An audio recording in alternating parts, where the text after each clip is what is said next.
Welcome to another episode of Sitting with Shay J. Today we're discussing the vital support needed by the LGBTQ youth and their families. I'm excited to have Youth Seen organization right here with us, providing a comprehensive support and services. Welcome, Dr. J, to the building. Thank you. Hello there. Thank you for joining me. Well, thank you for inviting me. Absolutely. I'm excited about this conversation. We know that it should be happening more in our community. And today we're going to have the hard conversation. Now, can you tell us a little bit, for the people that don't know about the Youth Seen org, can you tell us a little bit about Youth Seen and the inspiration behind starting this organization? Yeah, I started it in 2017 when I moved to Colorado. Came from New York, and coming from New York, there's a lot more resources, and then coming here, there was kind of a culture shock. Yes. And I was at another organization first, and then opened up Youth Seen 6 months into it, and I really wanted to focus on mental health and wellness for QTBIPoC, so queer, trans, non-binary folks of color, because we need more of that. We need more of that. QTBIPoC. I'm working on my language today, okay? I'm trying to get it right. I like to get it right. Now, when we think about the challenges that are happening in this community, what do you see as one of the biggest challenges that the youth continue to face, and how's Youth Seen helping address those challenges? I think the big thing, as much as we are talking about mental health and wellness within our community, it's the connection with that. Where one of the things that I absolutely love about the youth nowadays is that there is much more openness about their queerness, and that is great. And what's still lacking is that connection. We are still recovering from COVID, because COVID's still a thing, that lack of connection. Kids are still trying to figure out what that looks like, and it has impacted their mental health, along with adults. It's not just the youth. Yeah, I think I'm still recovering. Yeah. So I absolutely believe that. Now, how important is community and the support that they give to the LGBTQ plus youth? Is that vital to how they sustain and how they show up? Absolutely. Yeah. It's absolutely vital. It's even more important, like, yes, I keep going back to this whole representation, the representation for our adults, and knowing that adults feel comfortable with who they are allows for youth to really step in and say, if y'all can do it, then I can do it. Yes. Speaking of language, like I said, I've been, seeing all these debates, a lot of them happening in media about pronouns. What do we say? What do we not say? Can you please, Dr. J, explain the importance of using pronouns, and how do we navigate this complexity if we're unsure about someone's pronouns? What do we do? How do we show up? Help us, educate us, please. So one of the things that I usually stay quiet, because I like to gauge people and what that looks like. But my pronouns are they, them. And when I am going into different spaces and talking to folks, asking around pronouns is just as easy as, like, what's your name? How do you want to be referred to? And what are your pronouns? Once we normalize that it makes it much easier for our youth. I love that. Gauge the scene first and then ask questions. I love that. When we think about success stories from Youth Seen and impact, I have looked at some of the impact myself. Can you just share some of the impact that you've seen really have upon the youth? Well, in 2021, we were able to start Black Pride Colorado, which was huge.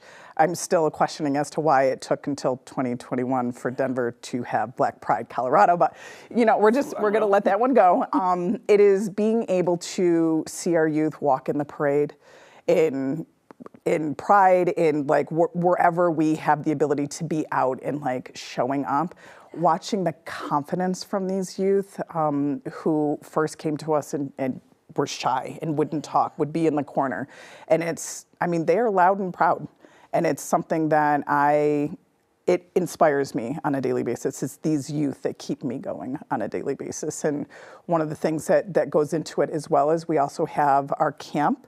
And in December, we acquired 63 acres of land, Whoa, which is huge. That's huge. And the fact that we are the only summer camp, that focuses on queer youth of color nationally, which also I have questions around, but it's important because it's these youth.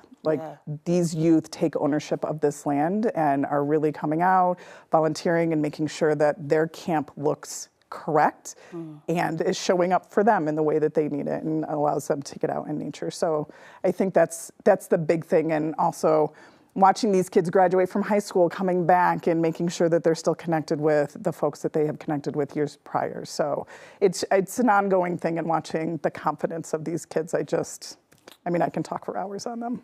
I really hold a special place for when a youth is able to be the fullest version of them. Yeah. You know, when they're able to be poured into to say, I can show up authentically and not be ashamed of that. So you helping these students along the way doing this is pivotal, and we need this in our community. When we think about the future and the hopes and the plans for expanding you've seen, because I feel like this should be expanded, what does that look like for you? That is a great question. Expansion. I know that we need this outside of Colorado. I mean, Colorado has been a very nurturing spot for youth scene to grow. And knowing what the youth are needing, I'm also watching what young adults need, so college age, because there is a huge gap of services around 18 to 24 and sometimes up to 28, and making sure that those resources are there. So we are looking at what it means to go out of the state on a national level and working with organizations so that there is a support network. I'm not a big fan of reinventing the wheel. I'm very much looking at other organizations who are doing the work as well and being able to connect with them so that we can just spread it out. Ah, yes. When we're looking at home and there's a student watching this that hasn't had the opportunity to connect with You've Seen Org or an organization like this, what piece of advice can you give them at home if they're still even struggling with being authentically who they are? Please give them some advice. Come outside. We are out here. Most of the events that we're out, community events, we pop up, and we're also very quiet about it too. Yeah. So like, you can find us at the Black Arts Festival this weekend. We'll have a table. There will be folks to have conversations with and connect. And we do know that many youth may not feel comfortable with parents. You can text us. You can find us online. You can go through Instagram. Like, there are ways to connect with us. There are ways to connect. Yes, the Black Arts Festival is this weekend. Yes. And that's a great place to go, especially for our youth of color that are looking for support. Please go find the support you need.